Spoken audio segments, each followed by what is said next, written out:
బెంగళూరు ఎయిర్పోర్ట్లో ఆసక్తికర పరిణామం చోటు చేసుకుంది. టీడీపీ అధినేత నారా చంద్రబాబు నాయుడు కర్ణాటక ఉప ముఖ్యమంత్రి డీకే శివకుమార్ కలవటం రాజకీయ ప్రాధాన్యత సంతరించుకుంది. సెక్యూరిటీ సిబ్బందిని పక్కన పెట్టి దూరంగా వెళ్లి మాట్లాడుకోవటం చర్చనీయాంశమైంది.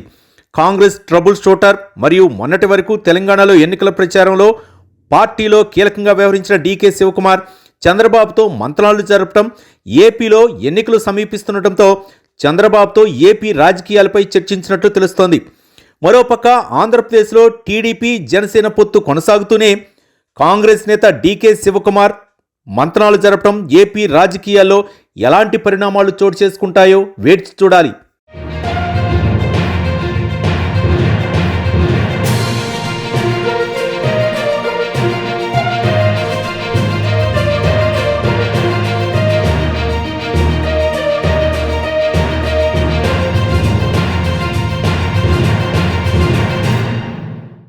ఈ వీడియో కనుక మీకు నచ్చినట్లయితే లైక్, షేర్ అండ్ సబ్స్క్రైబ్.